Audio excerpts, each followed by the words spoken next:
প্রতি বছর আইপিএল ঘিরে ভারত তথা বিশ্বের প্রত্যেকটা প্রান্তের ক্রিকেট ভক্তরা মেতে ওঠেন। অন্যদিকে এই বছর টি-20 বিশ্বকাপের ঠিক আগেই এই টুর্নামেন্ট অনুষ্ঠিত হতে যাওয়ায় অন্যরকম কিন্তু একটা মাত্রা পেয়েছে আইপিএল। তবে 2024 আইপিএলের শিডিউল প্রকাশের বিষয়ে কিছু সমস্যা কিন্তু তৈরি হয়েছিল। এবার এই টুর্নামেন্টের প্রথমাংশের শিডিউল প্রকাশ করা হলো।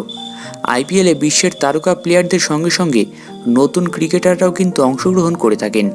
ফলে 2008 সাল থেকে শুরু হওয়া এই টুর্নামেন্টের থেকে প্রত্যেক বছর একাধিক তরুণ ক্রিকেটার আন্তর্জাতিক মঞ্চে জায়গা করে নেন। অন্যদিকে এই বছর লোকসভা নির্বাচন থাকায় বিসিসিআই আইপিএলের শিডিউল তৈরি করার ক্ষেত্রে একাধিকবার কিন্তু বাধার সম্মুখীন হয়েছিল। তাই আজ এই বছর টুর্নামেন্টের প্রথম 21টা ম্যাচের শিডিউল প্রকাশ করে দিল বিসিসিআই।